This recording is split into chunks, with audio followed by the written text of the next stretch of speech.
Warriors Home Improvement Show, built by Parr Lumber.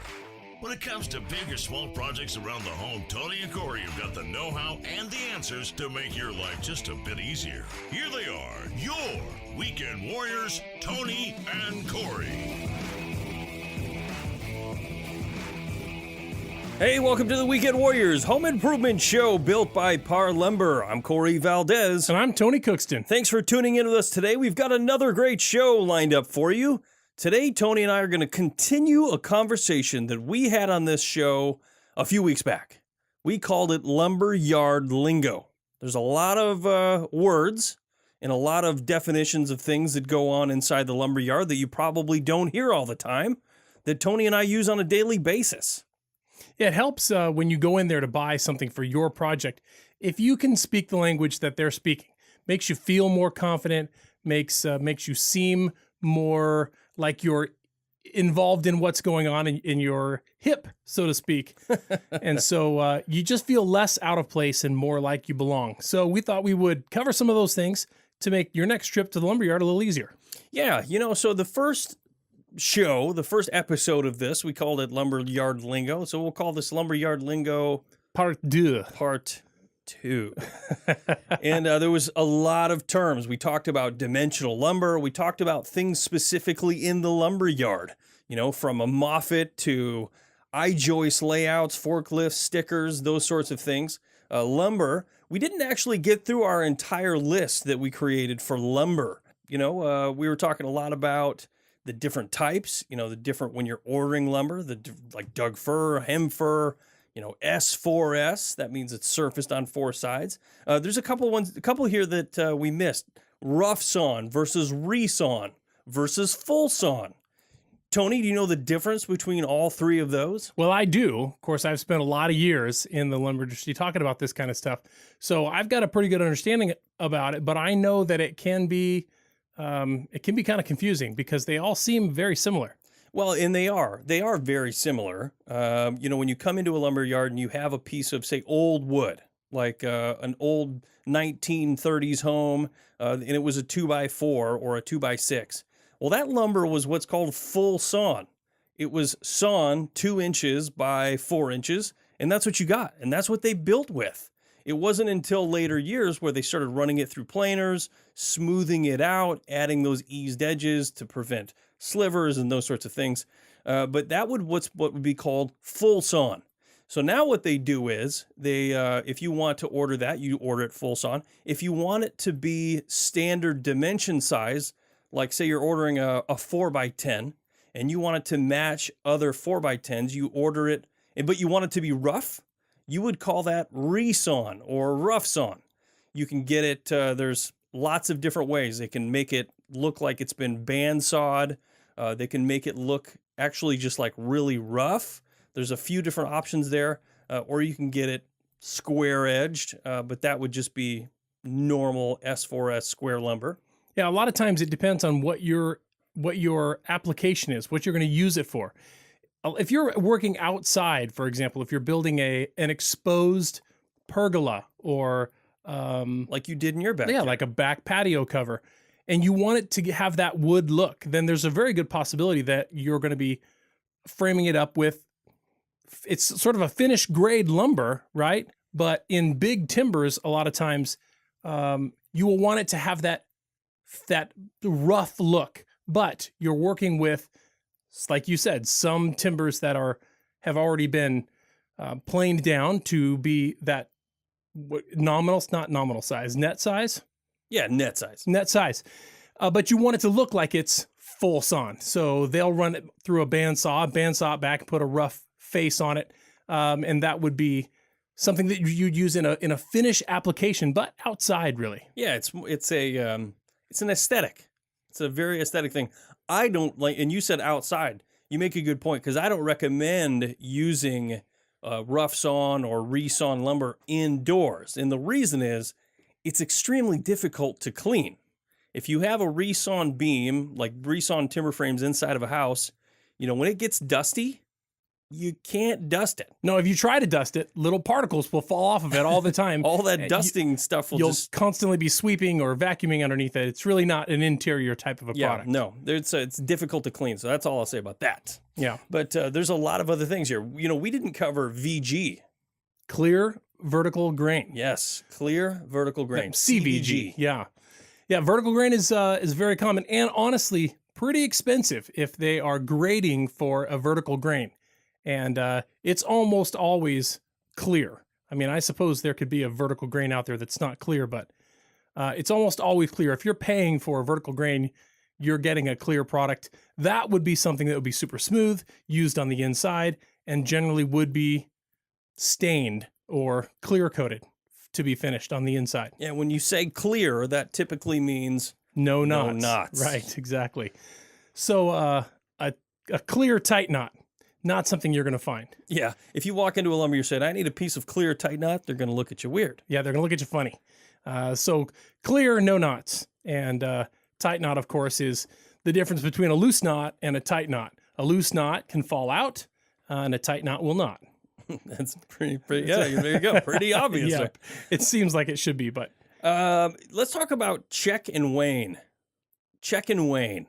Check and wane. There's that's a standard lumber term, check, and there's wane. Not the guy, but what wane is when you're sawing lumber, sometimes you get to the outside of that sapwood and you start to see the curvature of the bark. Sometimes that will make it onto an edge of a piece of lumber, and that's called wane. You won't have a perfectly square edge. It's totally normal. It doesn't affect the strength of the wood. It just doesn't look as nice. So if you want something finish grade, you'll want to buy something number one, or select for appearance grade rather than standard framing lumber, which would be your typical number two and better is what we call it, or stud grade. Sometimes people sell, but that will have a lot of that. It'll have a ton of wane, and sometimes lumber will also have a lot of check. And what check is on the ends of the piece of wood, it'll have splits. It'll just it's called checking, and that's completely normal. And that also does not affect the strength of that piece of lumber, but rather the appearance of it. Yeah, again, the difference between lumber that you would use to frame, that's going to ultimately be covered up by some sort of finish, and something that is going to be exposed and not going to be covered up. So if you're trying to select out of standard lumber or two and better lumber, something that doesn't have wane and doesn't have end checking, you're not likely to find it. As a matter of fact, most lumber yards will not condone picking finished lumber out of a two and better or standard and better pile. It's just difficult to do. I mean, the trees that we're pulling dimensional lumber out of now are so much smaller than they were, a long time ago. You could walk in and buy tons of lumber that was full square edge, looked really good, and now it's riddled with lots of wane, lots of knots. Increasingly more as we go forward. Yep, it's just the way it is. Trees get smaller. They're growing for shorter periods of time. And for sustainability purposes, we're milling it sooner. And so you end up with more percentage of wane than you had in the past. Not Bruce Wayne. Right, not Bruce. Okay, we got to take a quick break. When we come back, more Lumberyard Lingo so that you can feel more comfortable in the lumberyard when you go. You're listening to Tony and Corey, your Weekend Warriors. We'll be right back.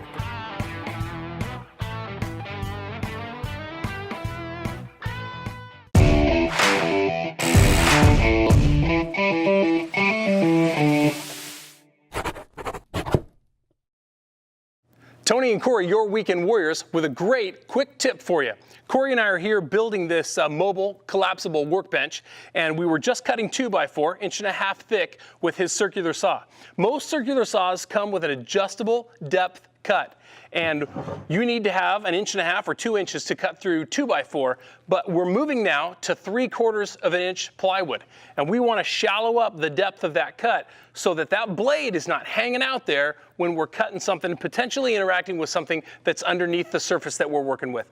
It can be dangerous, and this is a safety measure that you should use every opportunity you get. Thanks for tuning in, folks. We'll catch you next time. Hey, welcome back to the Weekend Warriors Home Improvement Show. Thanks for staying with us. Today in the show, we're talking about Lumberyard Lingo, version 2. And we've been talking a little bit about lumber, rough sawn and dimensional lumber. Yeah. But we should move into panels. There's a lot to do with panels. A lot. I mean, I feel like it is an endless conversation, honestly. We could talk about panels forever, but we need to try to keep it as interesting as possible and try to hit the high parts. Well, that'll be tough. The super important stuff. Yeah, this is pretty boring stuff, really. But yeah. We'll try to make it as fun as possible. So panels are sheets, right? Yeah, sheet goods. A very common size of sheet good is 4 foot by 8 foot. If you go in to buy a sheet of plywood, you're going to get offered something that's 4 foot by 8 foot. That's very common. It's not only available in 4 by 8. You can get it in 4 by 9, 4 by 10, 4 by 12, 5 by 8 sometimes. And you get into a 5 foot wide, and it's a pretty narrow list of materials that are available, but they are not generally stocked, I would say, in a 5 foot wide. But if you're buying in quantity, if you're buying units or truckloads or something for your enormous 5 foot panel project, it is something that can be sourced, but not very common. 4 by 8, most common. Yeah, most panels, like you said, are going to be that 48 inches by 96 inch panel. When it comes to panels, there's a lot of different types. You've got your interior, you've got your exterior. We classify those, depending on what your project is. A lot of times if you're building something, the exterior sheathing versus something like an interior panel, like gypsum, sheetrock, drywall, all's kind of the same thing. So we should talk a little bit about the outside panels. You've got your OSB, your CDX, your plywood. Plywood kind of gets lumped together, right? Everybody just calls exterior sheathing plywood. Yeah. But in reality, OSB is probably your most common these days building material. Yeah. If you want actual plywood, there are so many different grades. Should we talk about the grades a little bit? Yeah, well, let's talk about the difference between plywood and other sheet goods just for a second. Yeah, there you go. Plywood, for example, is multiple plies of wood that are in 4 foot by 8 foot dimensions usually, and they're super thin, right? They kind of peel them off of the tree. Yeah, they call those veneers. Yeah, they're wafer thin plies, and they take those plies and they stack them together with nothing but glue between them. And then as you stack them, they get thicker and thicker and thicker. And of course, you end up with this sheet that's very solid and strong. Lots of strands of wood going in different directions, and those wafers or those plies create plywood. And then of course, there's a lot of different other types of sheet goods that are made differently. We talked about oriented strand board, I think, a little bit in the last show, but oriented strand board are more like smaller chips of wood, thin chips of wood that are laid together with more glue. And that sort of makes a composited together bunch of larger chips of wood with glue that makes also a sheet or in the shape of a sheet. Yeah, they actually orient those strands together in a certain pattern. And they cross-laminate those pieces together to create extra strength. That's why OSB actually has a higher shear value than plywood. But it does have a tendency to fail when it is introduced to moisture over a long period of time. Yeah. And where plywood is stronger, it also can delaminate when exposed to moisture over a long period of time, but it seems to stand up better to moisture. Yeah, that's debatable. And then there you go a little bit finer, right? So they take those wafers of wood and make them a little bit smaller, and you come up with particle board. They take particles of wood and glue those together, come up with particle board, which is also an interior product, more susceptible to water.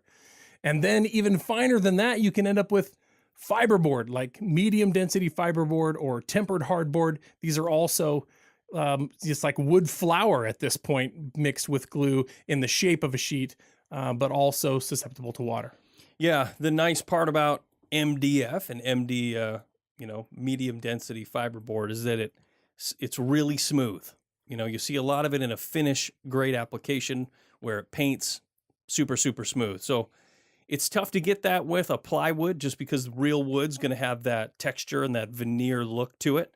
So if you really want something super, super smooth, MDF's where it's at. Yeah, that's also very heavy. So that kind of knocks it out of contention in some situations. Yeah, totally. So if you're talking about plywood, then the amount of plies that are used in any given plywood product has something to do with its strength and its quality.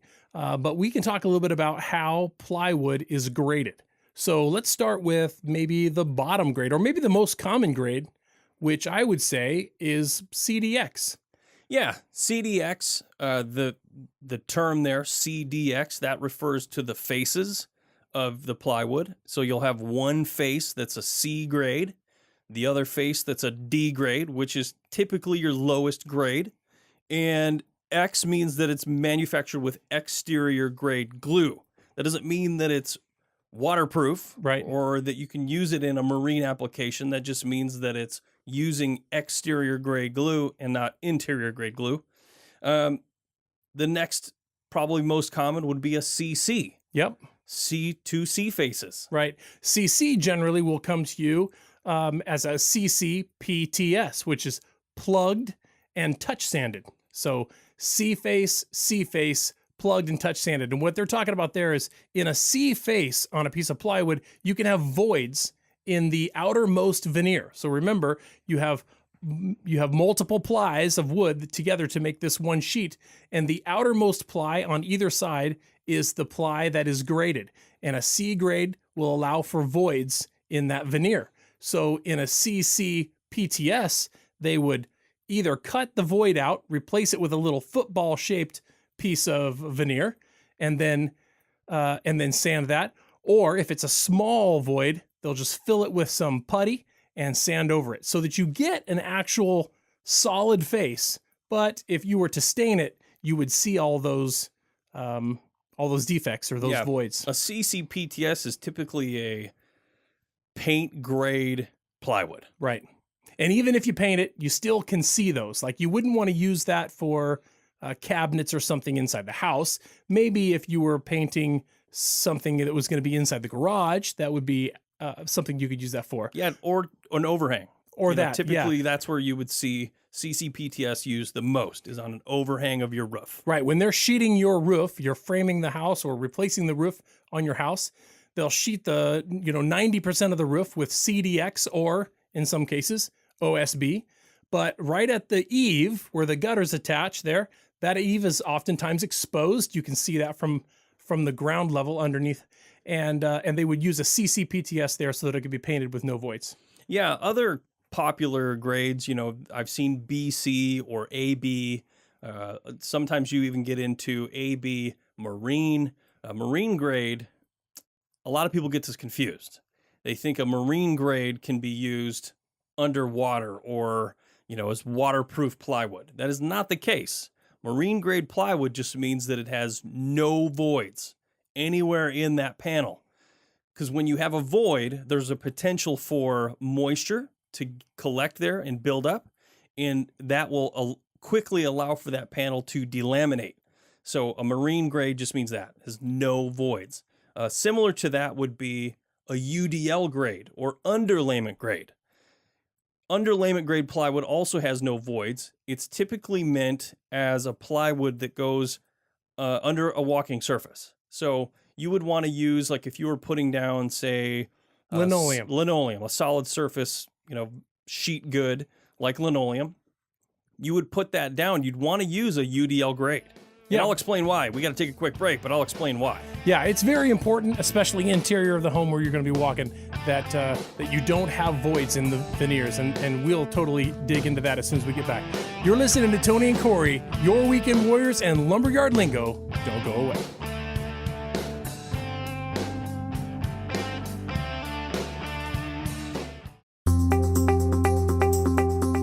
Parr Lumber is committed to providing the best customer service. We provide personal service.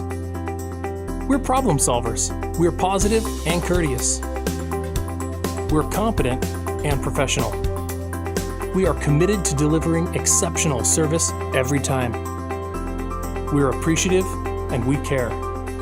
We are Parr Lumber.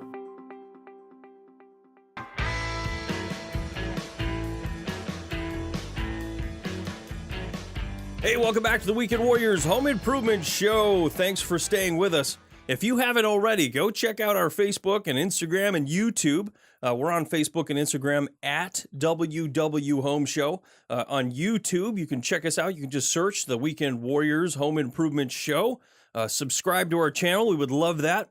Well, we're recording this as a video podcast right now. So welcome and thanks for tuning into that. If you ever have any questions or comments, you can go to parr.com. That's PARR.com. Click on the Weekend Warriors link. Both Tony and I's email addresses are there. Or if you want to just email us, it's weekendwarriors@parr.com. We're happy to take your questions or comments. We love it. So today we're talking about Lumberyard Lingo. And before the break, we were talking about plywoods and the differences between all those different plywoods. Plywood kind of gets lumped everything together.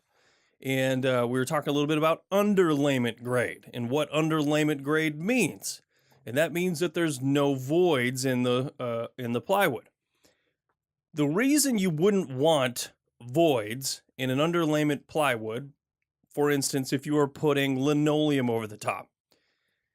If you had someone, say, walk through your home with high heels, and they're walking along, and next thing you know, they hit one of those voids that's about the size of a knot in any normal piece of plywood like CDX. There's voids all through that plywood.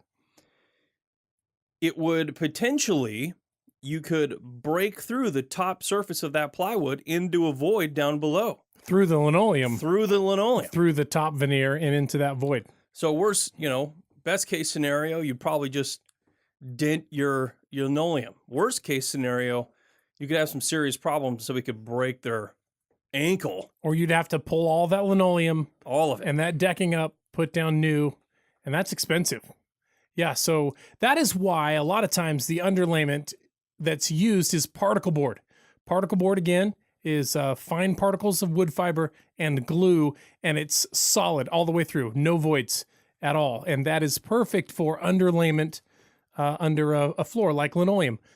The challenge with particle board is, as we've mentioned so many times during this show, water will make it swell up and fall apart. And so particle board underlayment, we have a tendency to spill. We have a tendency to have things leak in the house, a leaky faucet or a leaky drain or a leaky tub or a leaky toilet, you name it. If you've got water introduced to the floor and it's not cleaned up right away and it stands there or it continues to leak, that will cause that underlayment to swell up and you'll be replacing that floor. Yeah. I'm a fan of plywood underlayment. Tony and I have had this discussion before, talking about the difference between plywood and particle board underlayment. Tony actually made a case of using particle board as underlayment, that if there was a problem, you'd know about it sooner. And it's an interesting argument. Like in the bathroom, if your toilet was leaking, you'd know it pretty darn quick if you had particle board, because it would swell up and you would see that swelling around wherever the leak was, where plywood doesn't do that as quickly. Yeah, as a matter of fact, if you know soon enough and you have to replace the linoleum and the underlayment, well, that happens before your joist and your decking start to rot. If the water leak is been around for a long time or going to be around for a long time, you don't want to wait until the structure of your floor is failing to go in there and replace it. Rot or dry rot, those are things that come with a long period of time of moisture being present. And you wouldn't know it with plywood necessarily, because plywood just won't swell up like that and cause that problem. That is a matter of preference or opinion, right? So I can see the case for particle board. Yeah. Well, with some of the newer particle boards, it used to be a big deal with the urea formaldehyde they would use in the resins and glues that they would use to make particle board. That urea formaldehyde would off-gas, and sometimes if you did an entire house in particle board, that off-gassing could collect in your home, and it would make people sick. So There was a really big push a few years back to get away from that. A lot of people switched to plywood, but they did start making particle board that you can get that doesn't have that in it. So something to keep in mind. Yeah, absolutely. If that's an issue for you. Some other terms, some other panel terms. Here's one that we hear all the time, Tony. T111. Yeah. We are on the outside as we're talking about panels. We kind of creeped back inside for a minute, but talking about exterior type sheathing, right? T111 is a siding, actually. It's plywood. It's put together like plywood with exterior glue like plywood, but it has that resawn face, which makes it look more like authentic wood and not like a plain version or something else. And generally, it has, there's really 3 patterns. In T111, you will most commonly see something what we call an 8-inch on center pattern, where there's a groove every 8 inches for the width of the boards. Those grooves run vertically from the top to the bottom. A 4-inch on center groove, and then, of course, a plain resawn select, which people still call T111, even though it's not. Yeah. T111 or plain T111. I mean, T111 is the texture. I think it stands for texture 111 or pattern, 4-inch, 8-inch. But yeah, plain, rough sawn, that's pretty common. I've heard plain T111. You missed one. Okay. Kerf cut. Tell me about that, because I don't know what that is. Kerf cut is essentially, it's just like T111, except T111 grooves are probably what? 3/8 of an inch by 1/4 inch deep, cut down just in the top couple veneers of the plywood. Depending on whether or not it's reverse board and bat, which is that's a different one. Yeah, which is another one. So kerf, saw kerf plywood is essentially a 4-inch on center saw kerf that is just the width of a saw blade, and the depth is only about 1/8 of an inch. So you just see these little saw kerfs every 4 inches on center. And honestly, it mimics 1x4 tongue and groove cedar pretty closely. Interesting. Honestly. I've never seen that product. IWP sells it. Really? Yeah. So kerf plywood looks really cool. I really like that product. And again, you mentioned reverse board and bat. Yeah, that's a completely different product. Yeah, I mean, it's like T111 in the way that it's made and the way that it's manufactured. It would be, if it were a T111, it would be a 12-inch on center T111, but it's actually, the groove is quite a bit wider. I think that's about 1 inch or 1.25 inches maybe. Yeah, it's wide. A wide groove and 12 inches between, but that really is intended for a different reason. A long time ago, very common siding was a board and batten siding, where you would have you'd have a resawn face on the ply, and then you would have a 1x2 or a 1x3 batten every 12 or 24 inches on the outside, and that was a very common type of siding. Then they started to create the reverse board and bat, which was a sheet, a lot less expensive to do, and then instead of a batten, it had a groove to sort of mimic the batten. Yeah, well, way back in the day, they would do a board and batten with actual boards, and batten, so it would alternate. Thick piece of wood, narrow piece of wood, thick piece of wood. Well, solid. way back in the day, they would just drop a bunch of trees and they'd land on each other, and then they would build a fire inside. They call that a teepee? Yeah. A log cabin? A log cabin. Yeah, that's right. You can actually buy log cabin siding. That's just like a... Yeah, absolutely. It's gorgeous, veneer. actually. It is cool. I really like it. But let's just do one more. Way back in the day, they just cut a hole in a rock. They called that cave. Are you sure they wouldn't just find the hole? Well, maybe they find it. I mean, I don't know. I'm not trying to take anything away from them. You think like Fred Flintstone style? Yeah, there you go. Fred Flintstone. Cut a little hole in the wall. Anyway, so yeah, we've been talking about plywood here. There's a couple more terms within panels. And again, we said it, plywood. Plywood is like the Kleenex. But there's a couple more terms that we hear all the time when talking about panels. Square edge, T&G, and shiplap. Wow. We should cover those after the break. Oh, absolutely. We're going to take a quick break, and we'll pick up there as soon as we get back. You're listening to Tony and Corey, your Weekend Warriors. Don't go away. Tony and Corey here with the Weekend Warriors Home Improvement Show, built by Parr Lumber. Hey, Corey. Hey, what's up, man? Hey, have you seen our new YouTube channel? Of course I have. Haven't you subscribed to it yet? Yeah, totally. Is that a yes or a no? Well, I don't really know how, so. Look, it's easy. All you have to do is go to www.homeshow.com and click on the YouTube link. Hit subscribe, and you're good to go. But my arms are too short. Oh, come on, it's not that hard. I think I got bit by a spider. What? Are you okay? No, yeah, I'm fine. Hey, does my head look big to you? No? You don't think so? Well, whatever. Tune in this weekend. You'll definitely get a laugh, and you'll likely get some good advice, but only if you listen.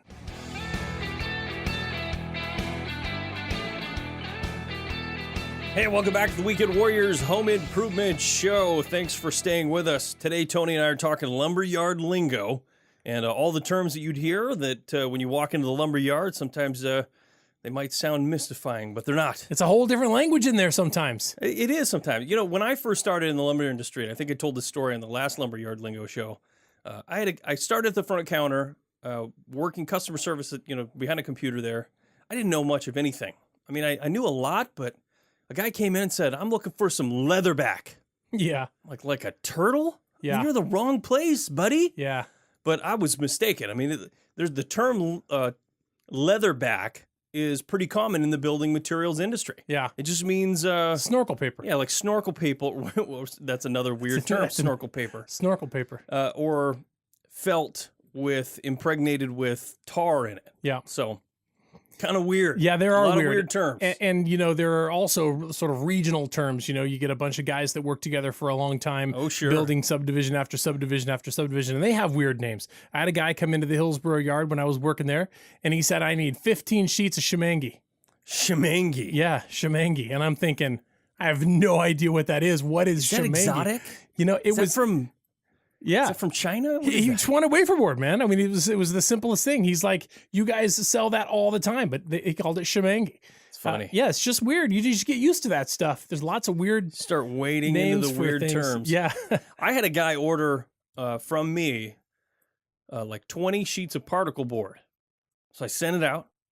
And he says, "Why'd you send me OSB?" Oh. And I'm like, what? And so I thought that our yard screwed up. I thought sure. they pulled the wrong thing. So I said, "Well, send a picture of it to me." So sure enough, we sent him particle board. He just thought He had them backwards. particle board was OSB and that OSB was particle board. Yeah. So hence what this Oh, show yeah. is about today. Absolutely. So before the break, we sang the term TNG, square edge, and shiplap. Yeah. Square edge is that's pretty easy. It's going to have square edges. TNG, that just stands for tongue and groove. And you would see TNG plywood used typically in a floor system. Right. That tongue and that grooves adds strength and stability to the panels as you put them together that spans across joists. Okay, so I'm going to throw you another little one here. How about nickel gap? Yeah, nickel gap. Nickel gap is something that's a tongue and groove product, generally used as a finished product. Maybe it's interior wall covering or exterior siding or something like that. But when the tongue and the groove come together, it leaves a distinct gap about, I guess, the thickness of a nickel. Or Yeah, I think that's what the term is. That at least is what people are thinking. And so A dime gap would be thinner. I think, right. But what you don't get is you don't get variable gaps, right? A lot of times with TNG, depending on how it's been milled or if it's swollen a little bit, it doesn't always come together tight. Sometimes it leaves a gap and sometimes it doesn't. Well, this product is intended to leave the same gap all the time. And it gives you a really good reveal. I like it. Oh, yeah, it's very modern. Yeah, It's a very nice look. Well, going along with nickel gap, we didn't mention V-groove. Oh, V-groove. Yes, that's a very good one. This is also a tongue and groove product. And a lot of times you'll find that you have the V-groove pattern on one side, what they call a V4, and then a non-V-groove or non-bevel on the opposite side. So you have a square edge where the tongue and groove comes together flush on one side. And then on the other side, every, that dimension varies, but where the tongue and the groove come together, it's beveled there, which creates a V-groove. V-groove, Yeah. And there's different widths. You can get 4-inch on center, 6-inch on center V-groove, depending on the piece. Typically, V-groove and nickel gap is used in solid wood, like a 1x6 nickel gap would be a 1x6 that when you put them together on a wall or in a soffit, they would leave that nickel gap. Or if you put them with the V-groove, you would see that V-groove. It's solid wood typically. Yeah. Another one that plays right along with that is a beaded paneling. A lot of times where that V-groove is, there's a bead inside there, a raised portion, sort of a half round in there. A little roundy. Yeah, a little roundy quarter-inch round. Yeah. And then and that's at the groove where it comes together. And then there's usually a bead that runs down the middle of the board. So you have them more like 1.5 inches apart or so. Yeah, yeah. And they make beaded ceiling panel. In we 4x8 sheets, yeah. We both know that my kitchen that we remodeled, the entire thing was beaded panel. Yep, that's right. Which was a total pain to get down. But they actually make beaded paneling in MDF also. That's right. They make it in like a plywood, and they also make it in a medium density fiberboard. Paint's really nice. Yeah, paint's up super sweet. Just don't let it get wet. The other one, shiplap. Well, there's two. Everybody shiplap in the and world. Channel. Everybody in the world knows what shiplap is. Yes. Right? Well, thank you, shiplap. Joanna Gaines. Yeah, well, shiplap is great, right? Shiplap goes all the way back. It goes together kind of like a tongue and groove, except instead you have opposite grooves on the ends. One's up over and one's down under, and they push together and do also generally leave a gap. Yeah. Some sort of a uniform gap. Sometimes uniform, sometimes not. Right. The older stuff probably doesn't have as uniform of a gap. Older homes were built, typically the walls were sheathed and the roof was sheathed with shiplap. Yep, that's right. I like a number 2. Yeah. A less expensive grade of lumber, but went together the same way. But in the 50s and 40s, number 2 was our number 1 today. Yeah, and so that's kind of how that whole thing with Joanna Gaines came about in Texas, where they're flipping houses. A lot of the sheeting where we're using plywood is shiplap, and what they would do is they would pull that outer covering off and find that shiplap underneath there and say, we're leaving that. Yeah. They'd sand it down and paint it and get a real rustic look, and that was how that modern day popularity came around. Totally. Yeah. So we've covered a lot with the Lumberyard Lingo, but there's still a lot of construction lingo, so to speak. I think we should jump in and start talking about terms that we hear every day in the general construction world. Okay, yeah, What do you think? I think that's a great idea. Let's start right in with the house. All right, hit it. Foundation. Oh yeah, well, I think most people know what the foundation is. Foundation is That's an easy one. It's the concrete structure that's underneath the wood structure that makes up your home. Yep. And it literally is the foundation of your home. And it's very important that it is maintained. We talk about it all the time. Mm-hmm. If you see a crack in your foundation, it's something that needs to be filled. And I won't get on a tangent. Here's a funny name, Visqueen. Oh yeah, that is a funny name. Visqueen. Visqueen, also known as poly. Yeah, or plastic. Or plastic, yeah. And it's a sheeting as well. Visqueen is what's used to cover the bare ground underneath your home in your crawl space, and that keeps moisture from coming up out of the ground, and getting the moisture coming up and settling in the wooden structure of your home. In some areas of the country, they actually put Visqueen on the walls. Really? On the roof, yeah. Like in Canada. Yeah. You ever saw it sounds like Canadian shows. It sounds like a dew point to me. It is. Well, it is. And it depends on your climate. So we don't do it here because we have a really temperate climate and we don't have a lot of humidity. In areas like different parts of the country where the climates are different, it actually benefits them to use Visqueen and air seal it. But it's very important to air seal it because if you don't, you can create a dew point at that sheathing in the wall cavity that could potentially you'll have condensation there on that plastic, which is really difficult to manage once it's inside the wall. Visqueen is available in clear and black very commonly, and those sizes of rolls that comes on are usually pretty big. 8, 10, 12, 16, and 20 by 100 feet. Yeah, by 50 sometimes, and then by 100 feet. And it goes all the way up to 24, 26, 28 feet by 100 foot. Those are big rolls for covering a big area. I've sold rolls like that to cover entire homes. Yeah, yikes. So, so another term here that goes along with the foundation would be a footing. Oh, yeah. The footing is actually, I feel like you're asking me to just to describe each of these things. So I'm just going to jump in. If I'm talking too much, you just tell me. The footing is actually concrete that's poured underneath the stem wall. So the footing is part of your foundation, but it's generally the first pour, and it's down, and then the stem wall is poured on top of that. Sometimes when foundations are poured, they monopour, which means they build a form that allows them to pour the footing and the stem at the same time. Or a footing could also be under a post, just that's an right. individual footing. Also going along with shoeing. You have to shoeing your footing. Shoeing your footing? Wow. I feel like we've started talking about something. Totally made that up. Yeah. Something that Al Bundy would know more about. Shoeing would be like, that'd be like you shoe your horses. Yeah, like the dog comes in the room and you're eating it. Shoe. Out of here. Shoeing the dog, yes. I see, okay. You know what? We got to take a quick break. When we come back, more Lumberyard Lingo. You're listening to Tony and Corey, your Weekend Warriors. Don't go away.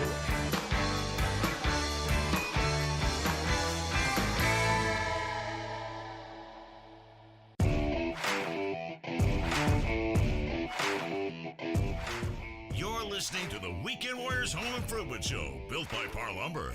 When it comes to big or small projects around the home, Tony and Corey have got the know-how and the answers to make your life just a bit easier. Now, here's Tony and Corey.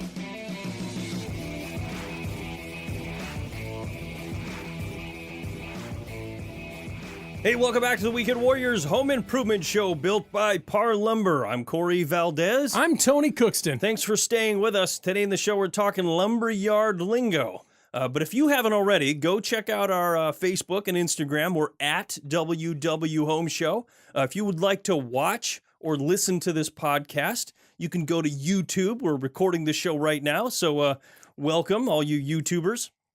Make sure you subscribe to our channel. You get all the latest updates. We're doing tons of how-to videos right now and product reviews. We love it. We're doing all that, and we're loading that up right now. So go check it out. If you have questions or comments, you can leave them there, or you can email us. You can also check out our website at www.homeshow.com. Yeah, you can also go to parr.com, Parr.com. Click on the Weekend Warriors link, and it'll take you to our website. All of our stuff is there. Yeah, so we've kind of delved into a really sort of construction lingo a little bit. We started in the lumberyard. We were talking about those things. And some of the things that go along with that are project terms that you might come across during your project, which is definitely terms you'll come across in a conversation with somebody at the lumberyard about your project. Yeah. If you come in there saying, I need some of that stuff that goes under the house, and it's it's that thing, and it goes next to that tall, whatchamacallit? Narrow, Yeah. they're not going to know what you're talking about. The who's what's it. So, we're covering this stuff for your benefit. The green thing over by that super rough stuff. This is dumb. So, so let's keep going. We're talking about little framing terms now that you'll most likely hear in a lumberyard. Here's another big common one is post and beam. Post and beam. Absolutely. This is becoming less and less common, isn't it? Yeah. With the advent of I-joists are becoming a lot more popular. Slab on grade, those are other terms. But a post and beam is going to be a huge percentage of homes built, at least in the Pacific Northwest. The way they build homes here is they do a little dig out. They pour little piers all through that foundation. Concrete pads. Yeah, throw plastic visqueen down and then little posts, and then they put beams down that span from one side of the home to the other and then rest on those posts. And then right over the top of that, of course, is your decking. Correct. Yeah, 2x6 tongue and groove decking usually if you're pretty putting common. a post and beam down. Yeah. A newer version of that would be to use 1 1/8 edge gold or OSB TNG. That's pretty common. That's a really, really nice floor. One of the bad things about 2x6 tongue and groove are all of the knots and the airflow. It essentially is leaving that area wide open between your crawl space and your living space because of all that free airflow. Yeah, that's right. Yeah, also you mentioned 1 1/8 wafer board tongue and groove, right? Mm-hmm. Could also be 1 1/8 2-for-1. which would be like a plywood, underlay grade plywood TNG, 2 for 1. I think they got that name. They were calling it two floors for one, 2 floors in one. I think it's 2 for 1. It is 2 for 1.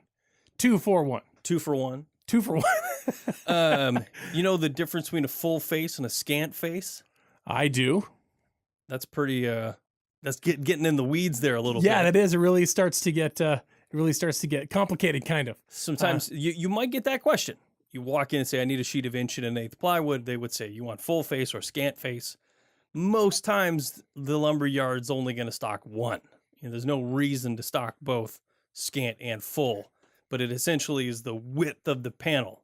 Either they measure it from the edge of the groove to the other side, or they measure it from inside of the tongue to the edge of the panel. Yeah. So this one's scant 48 inches and the other one's full 48 inches. Yeah. I mean, it ultimately depends on.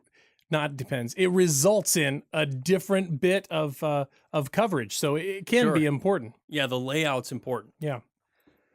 So, what else you got after post and beam? What do you got? Well, we covered subfloor, car decking. Here's a funny one: sill sealer. Sill sealer. Seal. Yeah. I've heard it. Seal sealer too. Sill sealer. Foam sill seal.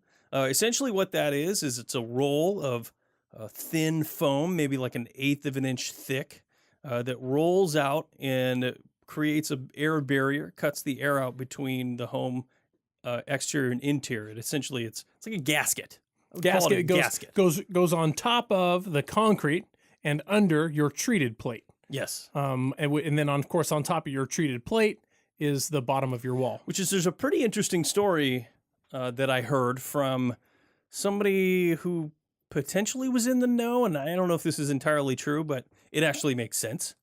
So they put sill sealer, that foam gasket, between the foundation, the concrete foundation, and the bottom plate, your pressure treated sill plate, green plate, mud sill. That's a lot of terms there. Yeah, it's a lot. But it's supposed to create an air stop between the outside and the inside. But then we have vents all around that foundation wall. It makes no difference, right? So what is that foam sill sealer even doing? So this guy told me, he's like, well, it was supposed to go on top of the sill plate so that when your plywood went down on it, or even above that, I think, between the plywood or your subfloor and your bottom plate. Bottom plate of your wall, yeah. So it would prevent air leakage into the inside of your home. Right now, it prevents air leakage into your crawl space, which just makes no sense. Yeah, because there's free air flowing in your crawl space already. It's weird, right? Yeah, it is. I admit it is weird. I don't know that I completely understand that, and yet everybody uses it all the time. It's written into the code. The guy that told me the story said, well, they did it this way, and they wrote it in there wrong, so they've just been doing it wrong ever since. Isn't it funny? It was credible. Yeah. It makes sense. It's very interesting. It's an interesting thought.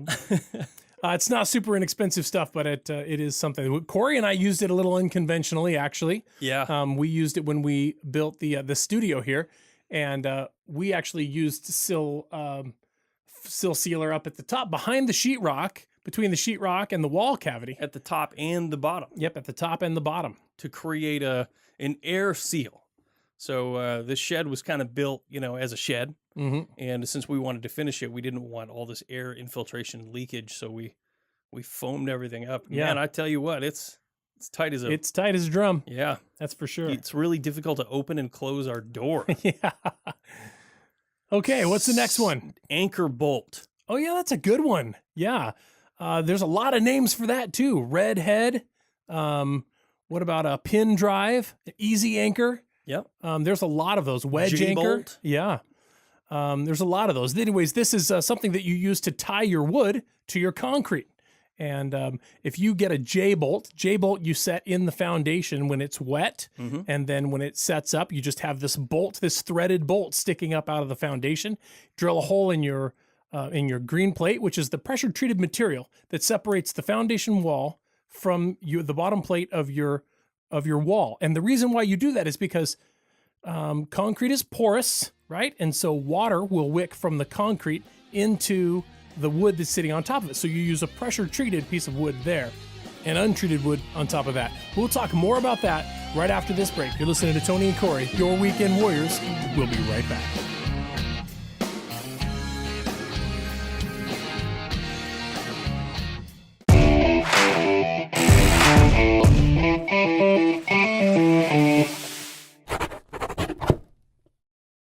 Here's a quick tip.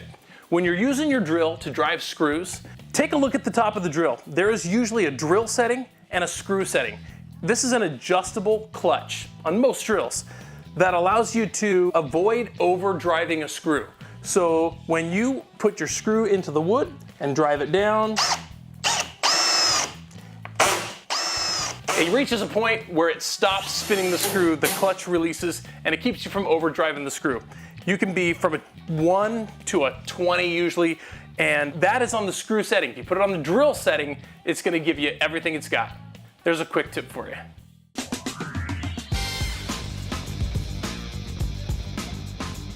Hey, welcome back to the Weekend Warriors Home Improvement Show. Thanks for staying with us. Today we're talking about lumberyard lingo. We kind of moved into framing terms. Construction terms. Yeah, construction terms. So Yeah. we started off with the foundation, kind of working our way through the house.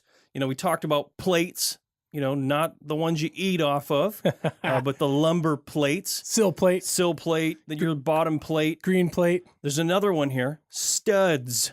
Studs. Not talking about us. There's a couple of them in this room, I'll tell you. Woo! Yeah. But no, studs are typically pre-cut lengths. Precision end trimmed. Yeah, they call it PET. You'd come in and order a stud. It's, you know, they're cut in such a way that the wall height with your plates will net you an 8-foot, a 9-foot, or a 10-foot wall. And even 7'6" or something weird is 88 5/8. Yeah. Plus your plates. That's old, low ceiling houses were built 88 5/8. I owned a house with walls that high. Yeah, that's a bummer. You just don't want to live in a house that's got ceilings that are that low. Right. No fun. But yeah, you've got your 92 5/8, 104 5/8 get you 9-foot, and then 116 5/8 to get you your 10-foot. That's and right. Just that again. That's with all of the plates and the studs together. That nets you that wall. And height. because so many studs are purchased, I mean, in mass quantity, and we buy them in mass quantity, already precision end trimmed, they're actually pretty affordable. They're super inexpensive. Oh yeah. So, but if you wanted to get an 8-foot 2x4, you wouldn't say a 2x4 stud, because the 2x4 stud would be a precision end trimmed length, Right. one of those lengths. Now they are inexpensive, but they're not 8 foot tall.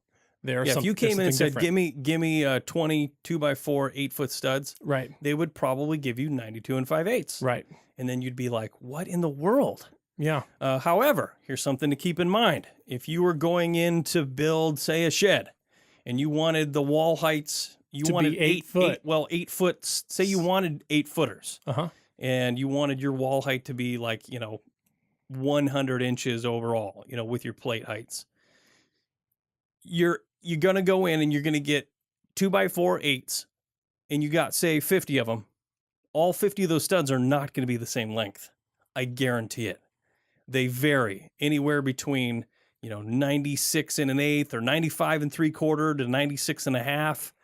It's just the range, because there's a industry standard. a variance, an allowable variance in that cut length, because they're not precision end trimmed. That's right. PET, Right. which studs are. Right. So you order 10 units of 92 5/8 studs. They're all 92 5/8. It's just the way it is. Right. It's just something to keep in mind. Yeah. There is such thing as industry standard, and that allows for some variation in sizes. So that's something to keep in mind. Absolutely. Here's one if you're a soccer fan. Soccer. Header. Oh yeah. Yeah. I mean, I've never done a header in soccer. I've never played soccer, but I feel like it would be something I'd want to do if I did. Yeah, I would just played soccer. header all the time. Just right into the goal, right? I can't kick very hard, but I could probably headbutt that sucker. The header, generally a 4x6, a 4x8, a 4x10, or a 4x12, or could even be 6x, is the beam that goes over top of your doors and windows. Any fenestration in the wall, There's a header that goes over the top. It sits on top of trimmers, and that carries the load that is in the wall and the roof above an opening. Obviously, you put an opening. There's no studs in that opening, so that opening is susceptible. So you put a very heavy-duty beam over the top of that to carry transfers that load. Carry that load. That's right. Around that window or door opening down to the foundation. Right. That's a header stock, they call it. Yeah, and those actually sit on king studs. Mm-hmm. King studs and trimmers. King studs and trimmers, that's right. So, here's another one. Bearing wall. Oh, yeah. I think we've talked heard about that term before. A few times. You've got bearing, non-bearing, and load bearing. Sometimes if somebody come in and somebody will say, well, I want to remove this wall. And you might say, well, is it a bearing wall or a load bearing wall? That just means that there is physical load transferring down from the roof or a second floor or something sitting on that wall. And if you remove it, it's structural. So you can't just take it out. You have to replace it with a header. Right. That's right. Or a beam overhead, something like that. Yeah. A bearing wall something would be to carry the that load. opposite of a partition wall. A partition wall is non-load bearing, and it's just there to partition off rooms in your house. Mm-hmm. So if you say you have a 20-foot wide home, ranch home, and the trusses span from one side to the other. Mm-hmm. Every wall in that house on the interior, more than likely, is a partition wall. Yep. So if you said, I want to take them all out, you probably can. Because the trusses are carrying the load. Correct. From exterior wall to exterior wall, and there's nothing in the middle. Yeah. Absolutely. Makes perfect sense. So we kind of covered, shear wall. Oh, yeah. This is going to be you all day long. Well, yeah. I mean, a shear wall is an engineered wall. And this, again, is something you would typically see in areas of ours where you would have potentially seismic occurrences, where if there's an earthquake, well, what your house is going to want to do shimmy kind of shimmy and rack. Right. And when you're talking about shear, that shear wall is there. It's engineered by an engineer that says this wall will act as a shear wall to prevent your house from collapsing in the event of an earthquake. Right. And they're specifically designed. You'd see them a lot in narrow walls, like on a garage front wall. That's typically a shear wall, where it's specifically designed, like I said, in the event of an earthquake, your house won't catastrophically fail. That's the main idea behind that. Yeah, I mean, when you put a wall up, right, the top plate and the bottom plate and the studs in between, it would want to fall left or right. Right. It would want to collapse on itself like dominoes, kind of. Yeah, until you put sheeting on it. Yeah, until you put sheetrock on it. And when you put sheetrock on it, then that makes it more sturdy. But in the case of an earthquake, that sheetrock's going to crumble and fall right off. Yeah. So they put structural panels on that wall in order to give it sheer strength so that it won't rack back and forth. And sometimes there'll even be extra heavy-duty hardware in there that bolt down through that wall. They bolt to, say, studs or posts inside of that wall that are nailed with specific nailing patterns. And that the load is bolted down to the foundation with very heavy duty. I mean, 5/8, 3/4, even 1 inch hex bolts that take all of that load and bolt it down to the house. Yeah, so it can't go flying away. It's just that thing is there. Yeah. And it's keeping your house standing up straight. That's exactly what they're for. Shear wall. Shear. All right, here's another term that you might hear, and it's ledger. Ledger. Like Heath. Like Heath Ledger, yes.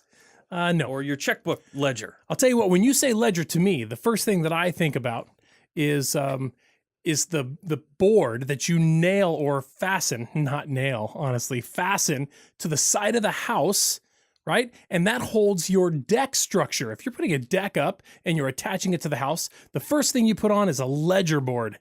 You fasten that ledger board very tightly to the house, strong and secure, and then all of the rest of your decking members are attached to that. Keeps it from falling down. Yeah, no, you're exactly right. It's our a ledger. Deck ledger. Yes. You can also have ledgers on the inside, depending on how the wall is built.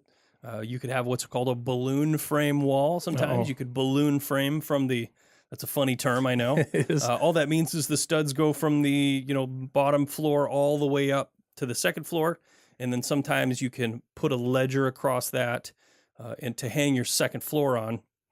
Interesting. Or any sort of ledger, like you said. Yeah, ledger. Yeah, ledger. Yeah. Anyway, so let's move on. How about coffer? No, I don't know. You don't know what a coffer is? I do know what something is when it's coffered, but I don't know how to describe a coffer. What is a coffer? I'll tell you after the break. All right, we got to take a quick break. More Lumberyard Lingo when we get back. You're listening to Tony and Corey. Don't go away.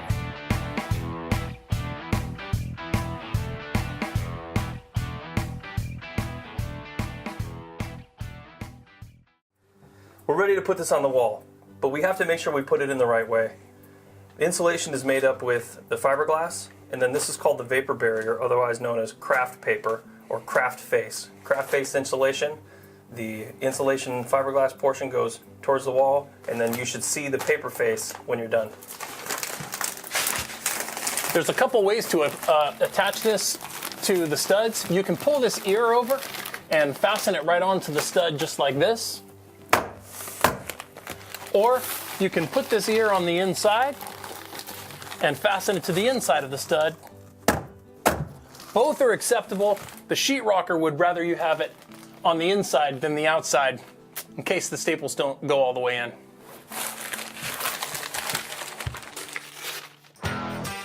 Hey, welcome back to the show, everybody. Thanks for staying with us. Today in the show, we're talking about Lumberyard Lingo, but I want to remind everybody that we are on YouTube now. We're recording the show right now. It's going to air on YouTube, and you can go check that out, or just search the Weekend Warriors Home Improvement Show. That'll bring it up. Subscribe to that. We'd love that. Also, check us out on Instagram and Facebook at WW Home Show. Go like us, follow us, that sort of thing. We put some really, really cool posts up, and that we're really proud of, so we'd love you to see them. Absolutely. Questions or comments, we absolutely would love that too. Mm-hmm. So today on the show, we're talking about lingo. And before the break, we're talking about coffer. Coffer, yeah. Well, you said to me, coffer. I know what a coffered ceiling is, but That's exactly it. Is a coffer just one of the coffers in a ceiling? Yeah, it's an indentation in a ceiling. You would see old, coffered ceilings. You might see architectural where they're, many squares or octagonal shapes that are indented with built out, pieces of trim. It looks really, really cool. Yeah. But that's a cool term, coffer. Yeah. When I have you over, I make you fill my coffers with money. They put money in the holes in the ceiling? Labor. Anyway, how about a jack? A stair jack. Stair jack, also known as a stair stringer. Yeah, or a riser. Stair riser. Yeah, stair riser. That is the structure that is sort of looks like teeth or jagged, thing that goes up and it holds your stair treads and your stair risers. Yeah. Yeah. A landing. Of course. Landing pad. That's the landing. It's at the top and the bottom of the stairs. Yep.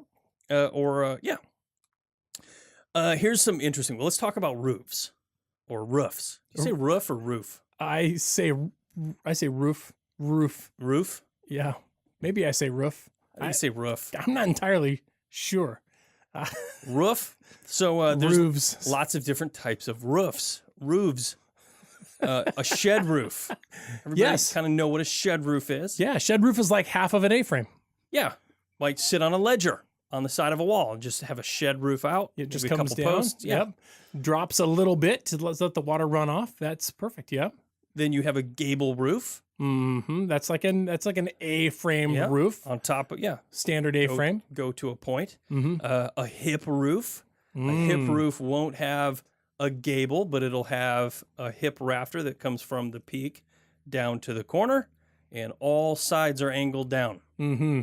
That's hard to describe. I know what you're talking about, of course, because there's no gable end.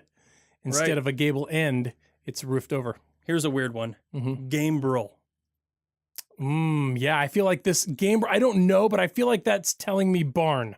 Yeah, that's exactly right. An old barn roof where it has a double pitched roof. Right, okay. Might go up at a very high pitch and then go pitch over again, a little bit. up Yep. to the peak. And then there's always a rooster on top, right? Is there? like a weather vane, a rooster weather vane on top of a gambrel roof. If it's not there, you did something wrong. Yeah, you should always have I that. think it just appears there automatically when you build a structure with a gambrel roof. There's automatically a weather vane. Here's the last weird one: a mansard. Oh no, I have no idea what that A is. mansard roof. Mansard. Oh, mansard. Mansard. Mansard roof. I don't know what that is. That one is very difficult to describe. I would call it French. They're like French chateau, where the roof on the exterior is it almost looks like a hat. It's very high pitched, and then it goes up to a point, and then it's flat on and top. it's flat. Oh yeah, I've seen that. Sure, yeah, that's cool. I would not have known that, but that's a pretty cool look, and I've seen that around. It's old. Actually, it's British. Take that back. Okay. I thought it was French. It kind of reminds me of French, but maybe the French stole it from Great Britain. Well, you know what reminds me of French is a croissant.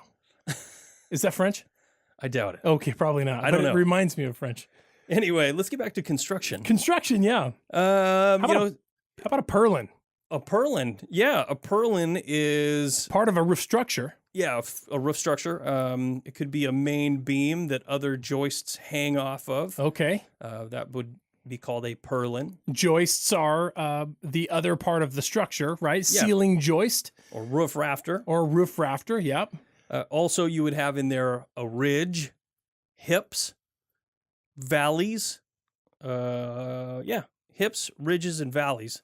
And we kind of talked about those a little bit with the different roof structure. Yeah. A hip roof uses hip rafters and jack rafters that go down from the peak into all four corners. Mm-hmm. So that would be a hip. And then a hip rafter is, right down smack in the middle, and then the jack rafters come off of that. Yeah.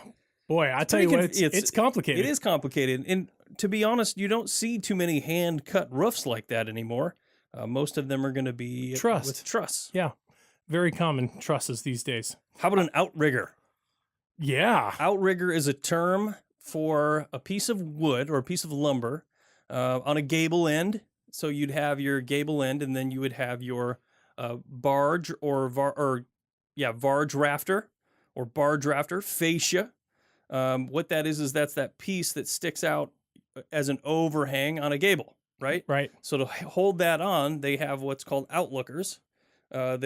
It's a piece of wood that goes back to the nearest truss in. Yep. And then sticks out as an outrigger to hold up your barge rafter. Yeah, and to hold up your sheeting and your roofing. Correct. Because if the roofing and sheeting ended at your gable end, you'd have no overhang. Right. So the outlookers or outriggers give you that overhang. That's awesome. Yeah. And then we talked about fascia. Fascia is the piece of wood that goes on the edge of the roof, I guess. It's your trim piece. Trim it out. The outermost trim piece. In barge or varge, that's kind of a weird one. To me, fascia is, let's say, behind a gutter. You would have fascia behind the gutter. But on a gable end, you'd have that A-frame. Mm-hmm. The piece of trim that goes out there is your barge or your varge. Interesting. Rafter. I've never heard it referred to as a varge with a V for victory. I've heard both. Interesting. Varge and barge. Mm-hmm. And marge. Simpson? At large. Nice. How about a collar tie? You know what a collar tie is? I can think of a tie and a collar, and they go together, but I'm not sure that I know what a collar tie is. A collar tie is a piece of wood. So say you have a ridge beam or a ridge rafter, and then you're in a hand-cut roof. You'd have pieces of lumber that come up that are roof rafters that meet at that ridge. Okay. A collar tie is the piece of wood that ties this rafter to this rafter. Oh, that straight piece underneath. Yeah, that little straight piece. Oh, sure. Tucked up. Yeah, I didn't know that was called a creates collar the tie. A, a little A there. Awesome. That is good. What about collard greens? Love them. Love them? All right. I do love collard greens. High in vitamin K. I don't know if you knew that. I didn't know that. Very high. Yeah, it's good. High in vitamin yummy. We also, earlier we were talking about soffit and eaves. That's just that overhang on your roof. Mm-hmm. Yeah, the soffit is that you can have an enclosed soffit. And then when you wouldn't be able to look up and see the truss tails and the roof sheeting, because it would be enclosed below, and then that soffit would be vented in the enclosure, as opposed to being vented in the truss tails, between the truss tails. Right. Sticking with trusses, do you know the difference between vaulted scissors and attic trusses? I do. You do? I do. Yep. I mean, I can tell you that attic trusses allow for storage up above the main living space. So you can put an attic ladder in there, go up in there, and the bottom cords of those trusses are engineered in such a way that they allow you to put a load there. And so those are attic trusses. And I know that a vaulted ceiling is well, obviously there's no flat structure directly above your head, no ceiling. Instead, the framing of the roof all the way up to the very peak is all open. Yeah. Now, a scissored truss is like a truss that allows you to have a vaulted type of ceiling, but not a full vault. We should cover more about that when we come back. You're listening to Tony and Corey, your weekend warriors. Don't go away.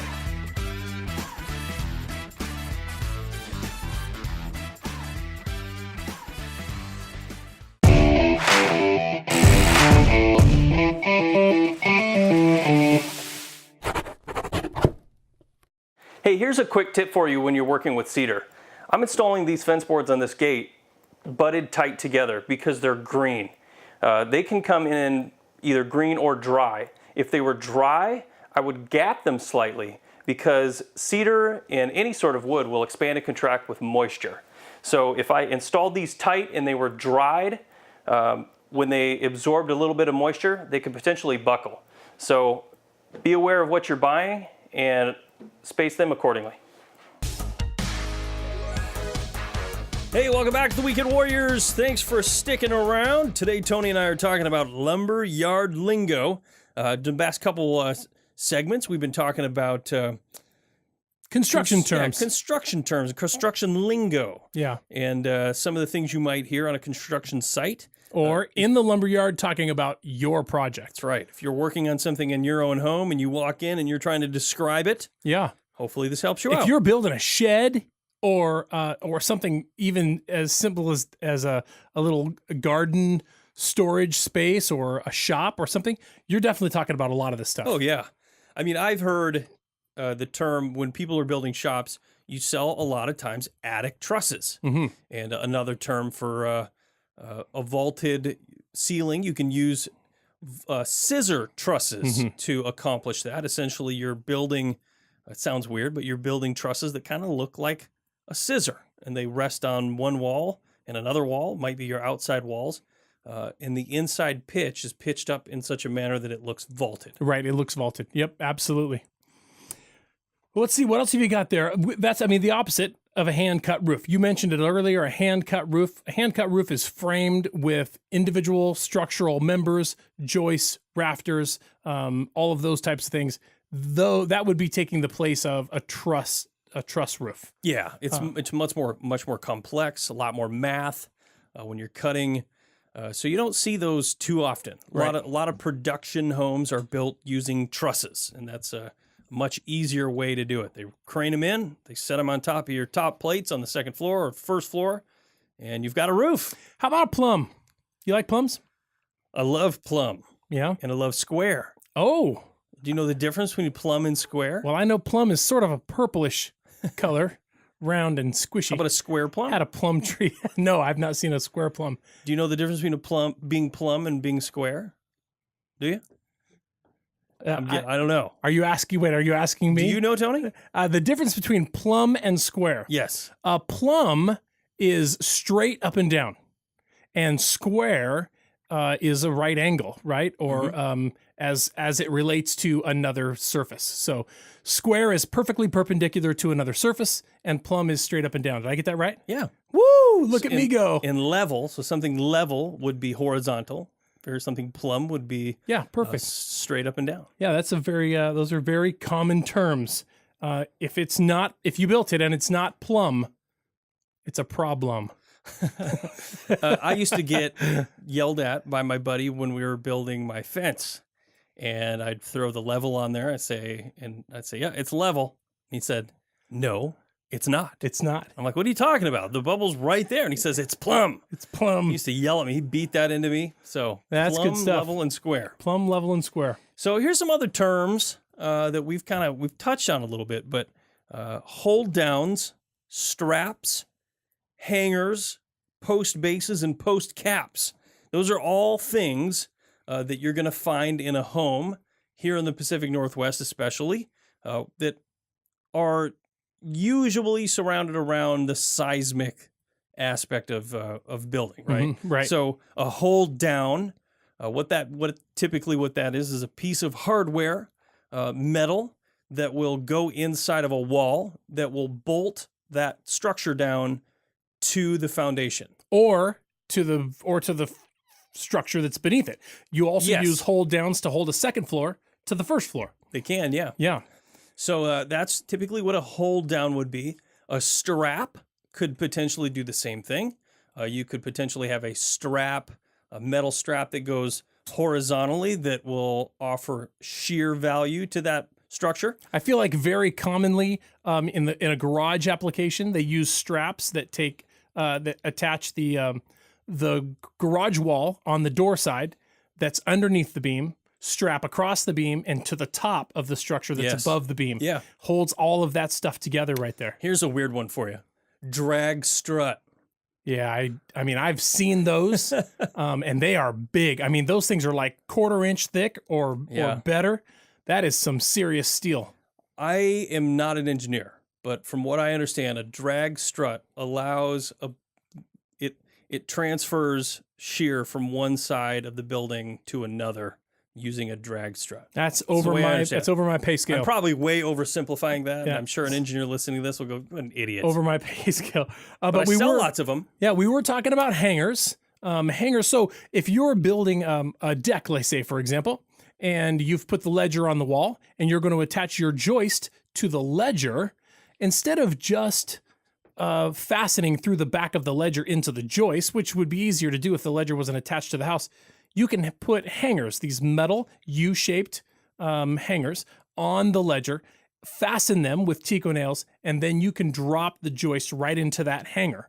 And then that goes out to the beam that it's sitting on, or more hangers on the beam that's at the other end of the deck. So hangers are these metal things, U-shaped metal deals that hold your lumber tightly to the structure that you're attaching it to.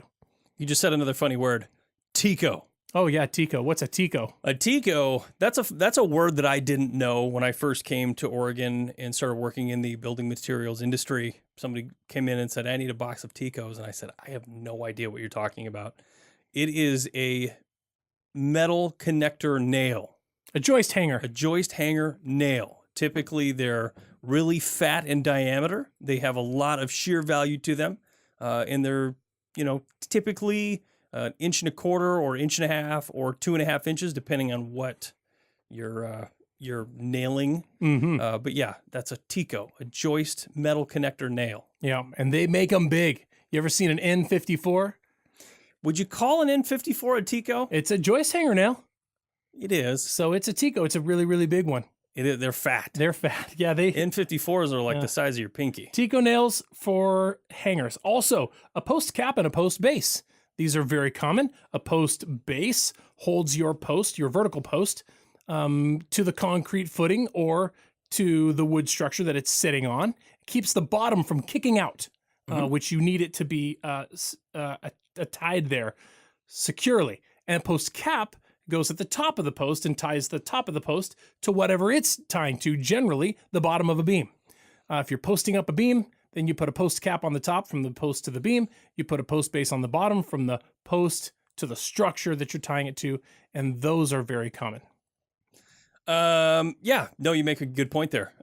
We should talk about nails a little bit. We only got a few minutes left. Sure, yeah. We talked a little bit about Ticos, but if you come into the lumber yard and you need nails, it can be daunting. When you walk into the nail aisle at a lumber yard, especially Parr Lumber Company, we've got 16 feet. Oh yeah, of nails. Yeah. And you've got gun nails and hand drives, and you come into the yard and say, "I need to nail this." And they're going to say, "You want vinyl coated sinkers?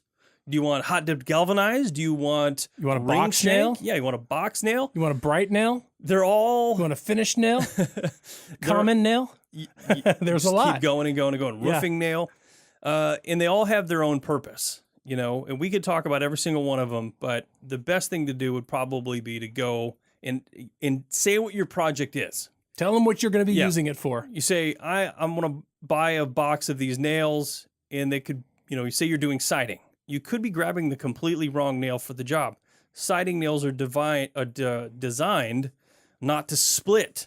Yeah, they're blunted. They have blunted tips. Yeah, so you put it on your siding, and they have blunt tips, exactly, so they don't split. That's right. Your cedar or wood. They sort of plow their way through your wood, creating a hole instead of finding its way between the fibers, which creates a split. Yeah, exactly. In ring shank, a ring shank nail has ribs down the whole nail, and those have really high holding power. You would typically use ring shanks in an application like in a floor, like if you were putting particle board down, for instance, over a subfloor. Or a spiral shank. Yeah, you would put those down, and it adds extra holding power so you don't get a ton of squeak. And of course, hot dip galvanized versus electro galvanized. We used electro galvanized for a long time, but with the pressure treatment the way it is now, hot dip galvanized is the only way to go to keep your nails from corroding after time. Yeah, and the reason for that, we should probably explain this because it is important. If you go and you're building something here, the treatment that is in it is made with copper. That's its base. It's copper azoles. Copper azoles. That they pump into that. That's why the plate is green. Green plate is because that copper turns green. Well, you know what happens when you have dissimilar metals is electrolysis. So if you have zinc, which what electro-galvanized plating is just extra zinc, right, that they plate onto a nail. So if you have that zinc, it actually interacts with the copper, creating electrolysis, and it will corrode that nail 10 times faster than if you use a hot dip galvanized, which doesn't react with the copper. All right. So that's a great, long explanation. Great Very piece important of information. That's all the time we got. Thank you so much for tuning in. We sure appreciate you. This has been another episode of Your Weekend Warriors right here. The Weekend Warriors Radio Network. Have a great week.